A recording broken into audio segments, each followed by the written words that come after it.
I started Soundstreams 32 years ago.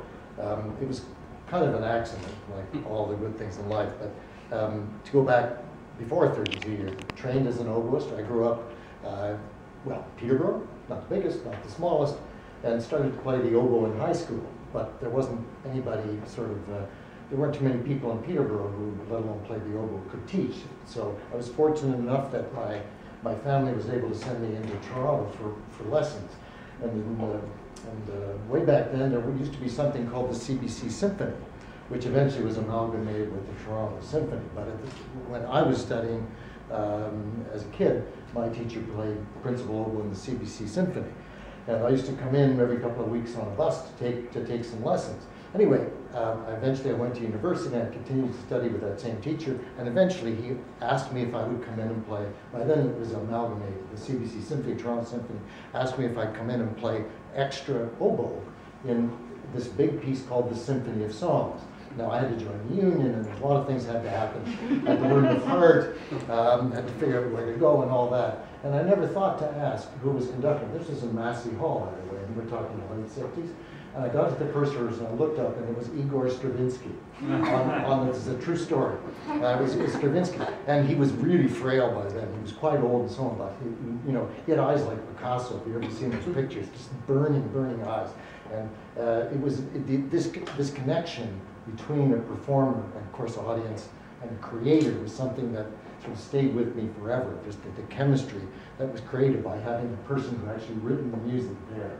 So you were suggesting that we're mostly dealing with dead composers. The Soundstream, most of them are alive. Some of them are too alive. So in a way, that experience, and also I had grown up in a household where my older brother eventually became a composer, so I got used to the idea that what performers do is play music by people who are alive.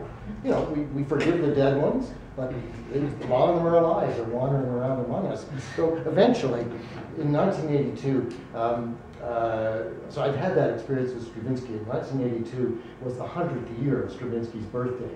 And of course, he'd already been dead for a decade by then, but there wasn't a major celebration in the country. So I got sort of tired of figuring somebody else should do this. So I started Soundstreams, and we created a little festival in a church, which is all we could afford, and went on for a week. And so Soundstreams was born really just out of the necessity. There was something that needed to be done that wasn't otherwise going to happen. It was pretty clear. On the other hand, I also have always looked at things in a way as an instrumentalist, like creating programs and programming. It's like playing an instrument, and the venue, etc., is all a part of a much bigger picture. Like, and I think the easiest way I can sort of leave us as, leave the last sort of person to say a few things is with maybe some big questions and give you a couple of extremes of what we as Soundstreams have been through in the 30 years, because we're unusual in that we produce instrumental music up to chamber orchestra. We often do choral music 2 or 3 times a year, sometimes quite large choral productions, and from time to time we produce opera. So, and there was a time when we also, well, by choice and by necessity, we were all over town, had to. We often did choral music in the churches, not because of any religious affiliation, but because that's where choirs actually sounded the best. We did instrumental music. We used to even go into the studio, and then we were in the St. Lawrence Center, and we outgrew those, and we ended up in Cherney Hall, which has advantages and disadvantages. And we don't do everything there. You can't, people have produced opera there, I think not very successfully, because it's just not made for opera. So, to kind of put a sort of a little bit of a sort of a sandwich ends on it, the extreme is a composer like Murray Schafer, R. Murray Schafer, whose name I'm guessing you all know. We've worked with Murray quite a bit.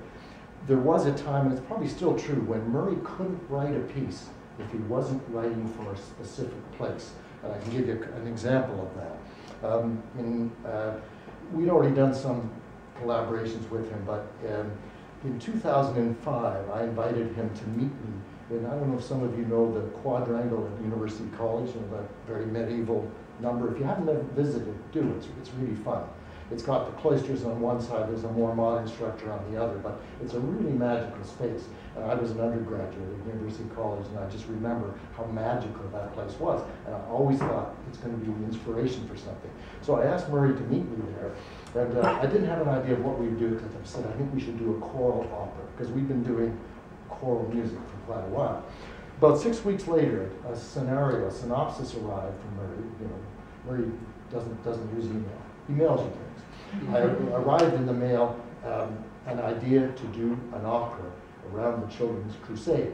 You may know the story. It's actually based on the original Children's Crusades really took place. France and Germany, 12th century. There were children who were orphans on the streets. They had nothing to lose. They literally marched all the way to Marseille.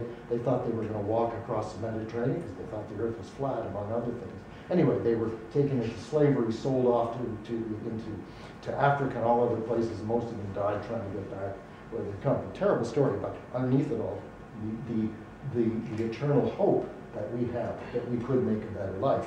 Anyway, so of course, being Murray Schafer, Murray wanted it to be moving around in the quadrangle, inside the building, outside the building. The audience would move with the performers, and eventually there were going to be 100 of them. Of course, it totally outgrew the possibility of ever doing it at University College, which was the very place that had actually inspired Murray, just as it inspired me to show it to him. So eventually we did it in a derelict warehouse on Dufferin Street, half of which I think was torn down after our performances. Because I think we realized what kind of condition it was actually in. The show almost didn't open because we couldn't get a public occupancy permit until 4 o'clock on the day of the opening.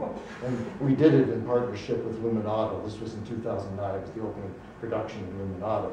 And I also have with just one other thing to show you, which again, it's an idea of, and there are other composers like Murray who, it's not that the Children's Crusade couldn't be done someplace else, it's not the point. But I also had the idea once to do a big concert with 3 brass quintets. I always loved the sound of brass in a big space. So I took Murray to St. Anne's Church. Any of you know that place? It's kind of built, it looks like a mosque almost, and it turns out it was inspired by one of the mosques in Turkey. Anyway, it's actually an Anglican church. And this is just the front page. As you can see, this is actually a drawing of the main floor of that church. And there's all kinds of stage directions here. It goes on. It's like actually trying to read a road map, and you know once you're in, you're never going to get where you're supposed to be going. But there's pages, 3, 4, 5 pages of instructions as to what the. And so again, Murray created this piece, and I remember, especially in that case, he actually couldn't start writing until he decided on the venue, which is rather interesting. Anyway, the extreme, of course, is people who are writing works that, you know, they're concert works, or it's a piece that in a sense could be done anywhere. On the other hand, what does that mean? Because again, we're always trying to think of, I think it resonates with what Joel was saying about always trying to figure out, I mean, to pick up on Joshua Bell, I think it's more complicated than people just didn't care that it was, first they didn't know it was Joshua Bell, they didn't know what he was doing, but the idea that we actually have to get more music in our everyday lives, I think we need less music in our everyday lives. Elevators, subways, buses, every place you go has got music playing to the point where nobody listens to music, actually listens to music.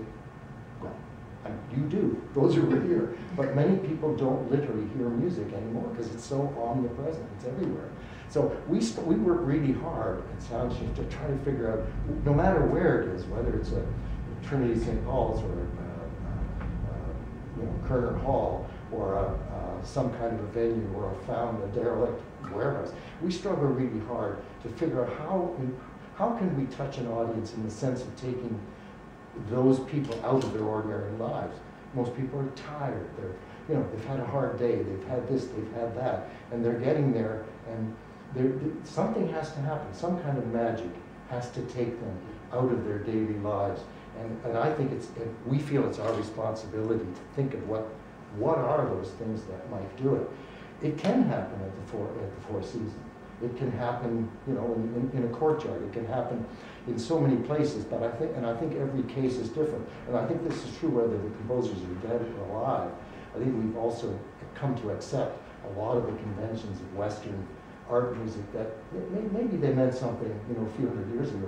because I don't think it's the music that's a problem. I think it's the convention. You know, performance can happen. They finish to go off. It's kind of like a dog and pony show. And again, it's not really about the music. And I think that we are always searching for what are the connections that will mean something to people who are really they're coming cold into this. They don't, some of them certainly don't know who Bach was. They don't know the nice stories behind what the music is, and it enhances it if they do know. But you know, how can we inspire them? How can we create magic for them? I think that's the great interest, and it's the great challenge. Thank you.